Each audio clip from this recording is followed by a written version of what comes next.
Good morning, Ka-Coffee, Luzon, Visayas at Mindanao. Ay! Anong araw ba ngayon? Martes pa lang ngayon ha? Pero napakarami na pong nangyari. Martes pa lang yan at napakarami na pong revelasyon. Yung mga pangalan na idinadawit ng mga engineer, ng DPWH, ng mga kontraktor. Ayan. Walang lusot yan, Ka-Coffee. Mga senador, mga congressman, and even si Speaker Martin Romualdez na dawit. Binanggit yung pangalan niya. Kasi ang kwento nitong mga kontraktor, nanghihingi daw po ng pera itong mga bagman, itong mga politiko, at sinasabi daw po ang pangalan ni Speaker Martin Romualdez. Si Pangulong Bongbong Marcos nagsalita. Meron siyang statement. Ako I trust the President. Alam ng Presidente yan, sa dami ng intel reports na dumarating sa Presidente, may access ang Presidente dyan sa mga intel report na yan. Ang pinakamagandang intel, ang may access dyan ang Presidente. Tulad ng sinasabi niya, kahit kaalyado pa kita, kahit kamag-anak pa kita, kung involved ka dito sa anomalya na ito sa flood control, yari ka sa akin. Diba? Itatakwil kita. Si Speaker Martin Romualdez, pinsan, diba? Dinadawit yung pangalan. To the rescue ang Presidente. O sige, basahin natin yung statement ng Presidente muna dito.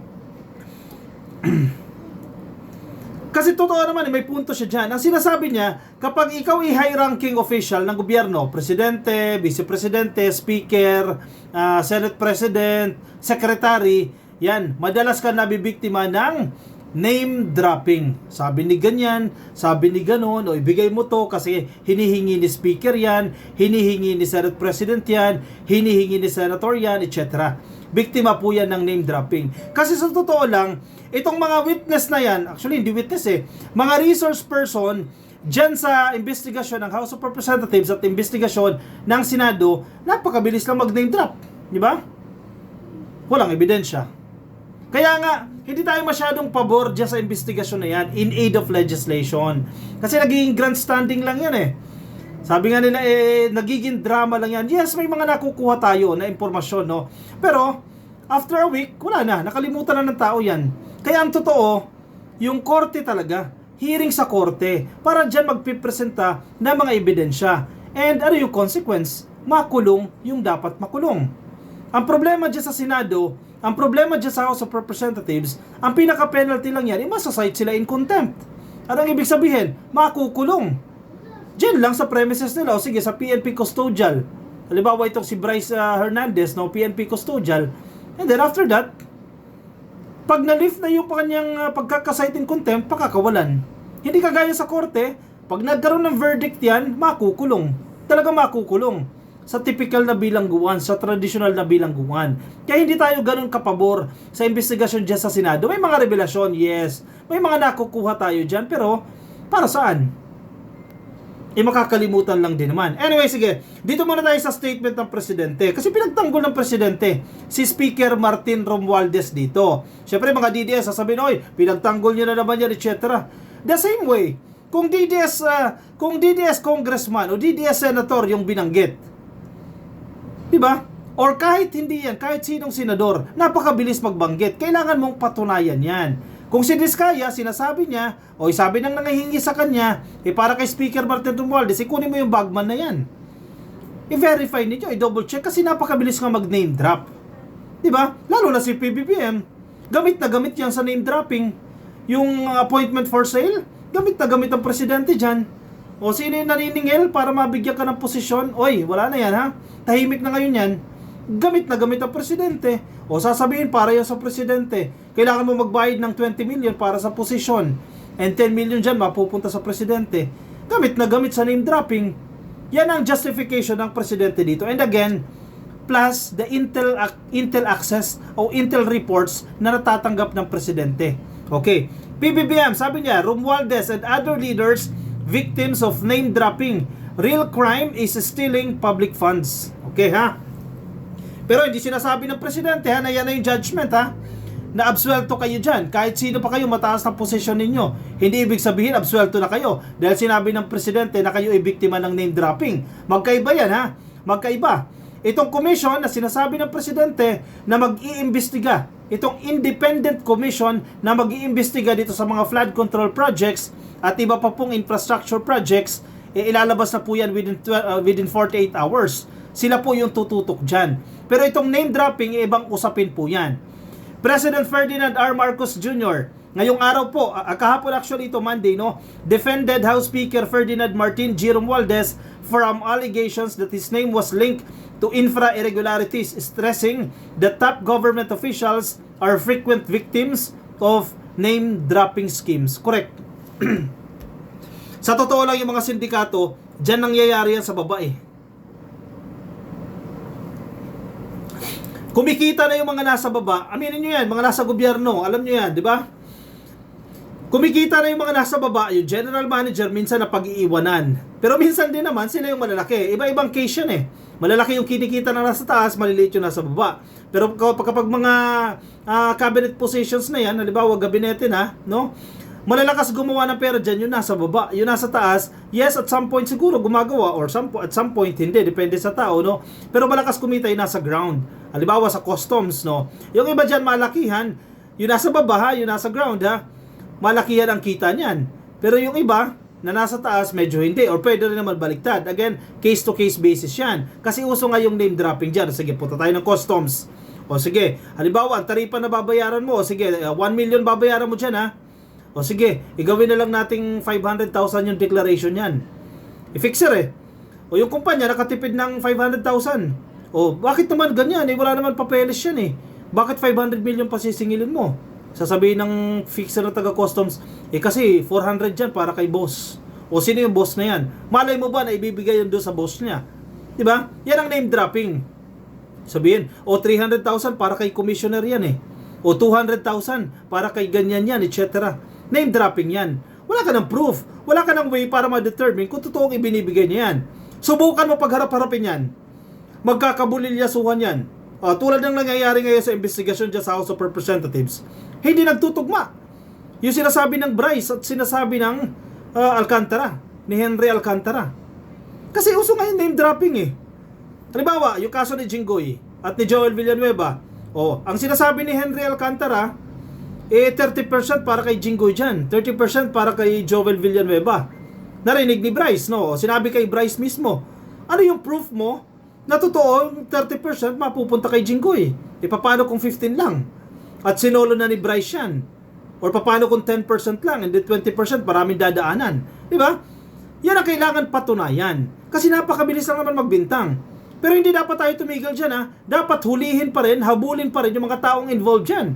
Kasi kung nakikita ninyo yung salapi na pinapakita kanina dyan sa Kongreso, napakarami yan ka-coffee. Millions of pesos yan. Isang delivery, 145 million.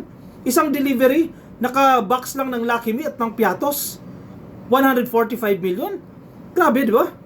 Napakarami nang pwedeng magawa ng pera na yan. Kinurakot lang ng mga gahamang politiko, gahamang mga opisyal ng DPWH. Dapat silang managot dyan. Pero hindi rin naman patas na gagawa-gawa ka ng kwento nang wala kang patunay. At yung mga name-dropping scheme nga yan na sinasabi ng presidente. At isa ang biktima dyan, si Romualdez. At ang matataas na opisyal tulad ng sinasabi ng presidente. Responding to reporters' question on why Romualdez's name surfaced in the testimony involving Congressman Marvin Rillo, the president was categorical. Sabi niya ha, i-quote natin ang presidente dito. Alam mo, kaming lahat suffer from that. All of us who are in high positions, high offices in government, all of us suffer that.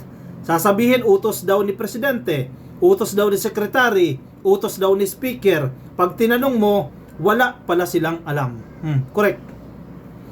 Again, tulad ng sinasabi ko sa inyo, ang presidente napakaraming access niyan sa intel report. Halimbawa, may nakarating sa kanya, may nire-request sa speaker, uutos niya raw yan. Napakabilis lang yan para sa kanyang i-verify. Totoo bang utos ng speaker yan? Hindi naman pala.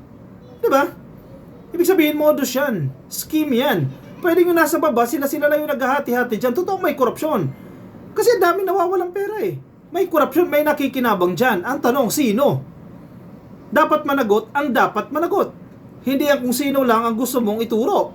Ang nangyayari kasi dyan sa House of Representatives, nagiging turuan. Ganoon din yung nangyari sa Senado, nagiging turuan.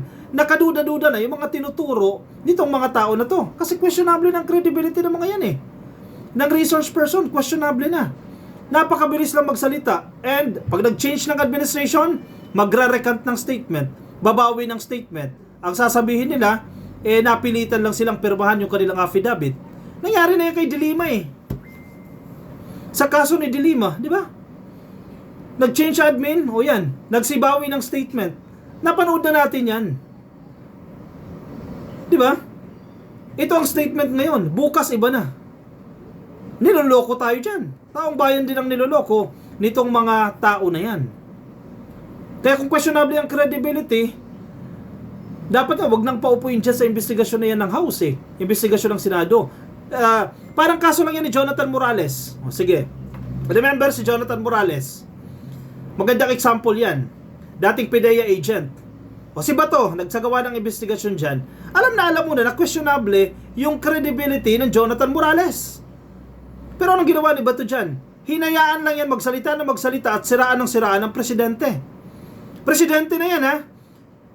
Ang punto ko, kung nangyari yan sa presidente, nagagawa ng kwento, posible din yang mangyari sa senador, posibleng mangyari kay speaker, kay congressman, etc. Kasi napakabilis lang naman magturo. I hope nagigets nyo yung punto ko.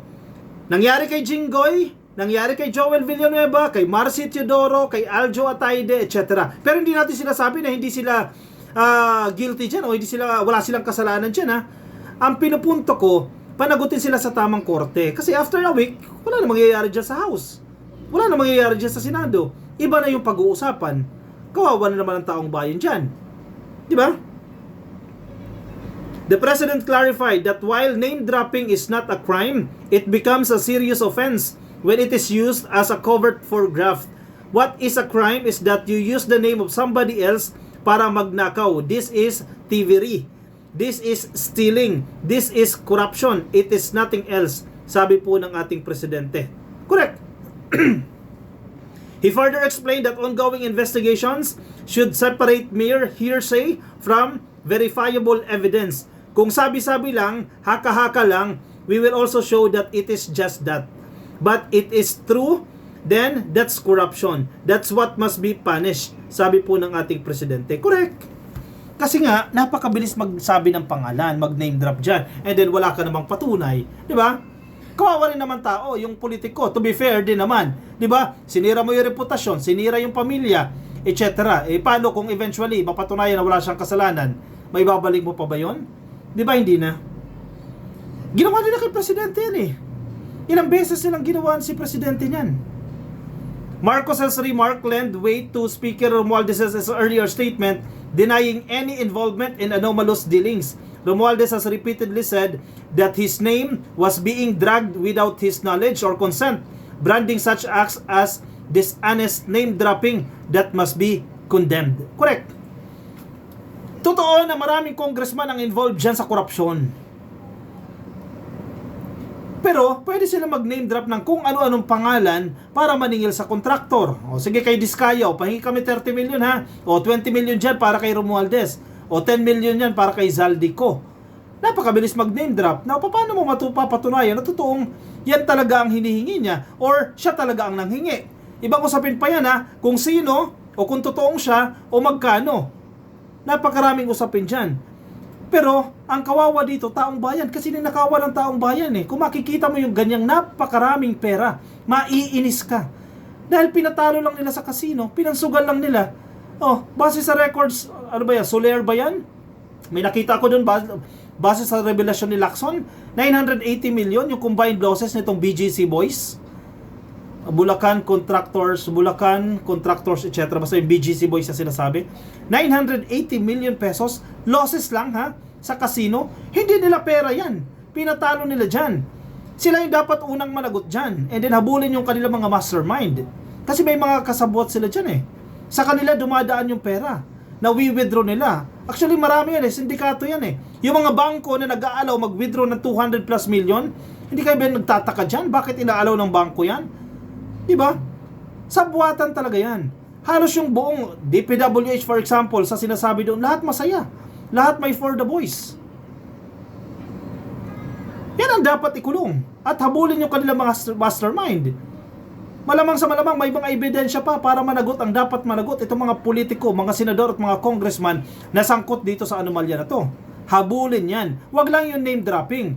Hindi tayo sang-ayon doon sa magbibigay ka ng mga pangalan dahil naisip mo lang hindi papalag sa'yo. Naisip mo lang kalaban ko ito dahil sinight in contempt ako nito o banggitin ko yung pangalan niya. Di ba? Kailangan natin maging patas din dyan.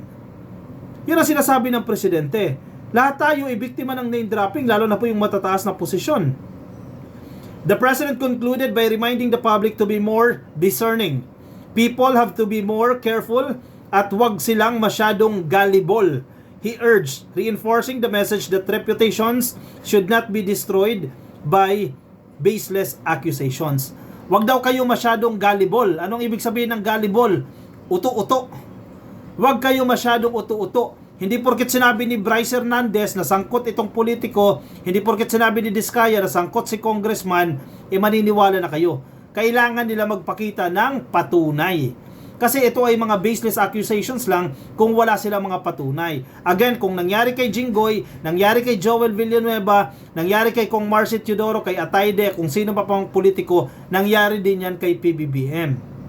Kailangan yung patunayan. Napakabilis magbintang. Kung wala kang patunayan dyan, wala kang patunay dyan, walang basihan yan, di ba? Ang problema, sa kultura ng Pilipino, pag may narinig ka na ganyan, kung yan ang una mong narinig, mag-iiba ka na ng tingin sa kanya. Mag-iiba ka na ng tingin sa kanyang reputasyon, etc. Mabilis masira ang reputasyon ng tao. Tulad na sabi ng presidente, huwag masyadong gullible. Tingnan ninyo, maging discerning kayo. Suriin ninyo. Actually, parte ito ng media literacy. Maging media literate tayo. Hindi lahat ng naririnig natin na mga vloggers, isama na namin yung mga sarili namin, no? Mga vloggers, mga content creators, mga celebrities o nasa balita, suriin ninyo. I-discern ninyo.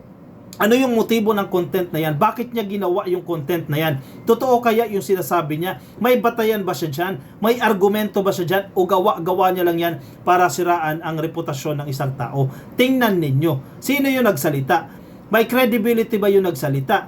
Kung si Bryce Hernandez yung nagsalita, walang credibility yan kasi magnanakaw yan at sinungaling yan. Nagpakasasa yan. Kung si Diskaya yan ang nagsasabi na hindi siya magnanakaw, maniniwala ka pa ba? Na kumikita lang daw ng 2% mula sa projects pero nakakabili ng Rolls Royce na halagang 46 million, one of the lang yan ka-coffee, 40 plus na mga luxury cars, tapos kumikita lang ng 2%, sinungaling yan. So, tingnan ninyo, sino yung nagsasalita? Parte ng media literacy yan eh. Suriin ninyo, credible ba yung nagsasalita? O baka sanay sa fake news yan? O baka yung vlogger na pinapakinggan ninyo, sanay sa fake news? O yung resource person na yan, sanay magsinungaling yan? Suriin ninyo. Yan ang pinupunto ng presidente. Do not be a gullible citizen. Huwag kayong maging uto-uto. Maging discerning kayo. Maging mapanuri kayo sa mga nakikita ninyo. Okay, nag-lecture na tayo. Sorry, napahaba na naman tayo. O siya, sige. I-komento ang inyong opinion, reaksyon dyan sa comment section para mabasa po ng iba nating mga ka-coffee. Yung mga nasa Facebook, pasukin na lang please. Like and follow. Yung mga nasa YouTube, subscribe. TikTok, subscribe. At bukas po, Miyerkules ha. Miyerkules. Salamat PBBM Podcast po. Miyerkules po yan, every Wednesday, 6 p.m. hanggang 7:30. Salamat PBBM Podcast. Manood po kayo ha bukas ng alas 6. Kasama po natin si Palerista TV at si Yayam Dizon. 6 p.m. Salamat PBBM Podcast. At syempre kasama rin natin sa grupo si 31 Million Movement at si Mark Ian Everyday. 5 kami sa grupo ka-coffee. 5. Salamat PBBM Podcast. Syempre si ka-coffee, ang inyong lingkod si Palerista TV, si Yayam Dizon, si 31 Million Movement at si Mark Ian Everyday. Yang grupo namin ka-coffee ang bumubuo dito sa Salamat PBBM Podcast. Kita-kita tayo bukas, no? Miyerkules po, 6 p.m. hanggang 7:30 p.m. sa aming Facebook page ang Salamat PBBM. Search nyo lang po. O siya, ako'y magpapaalam muna ka-coffee. Maraming salamat po sa mga sumama. Ingat po kayo, nasan man po kayong panig ng daigdig. Paalam po.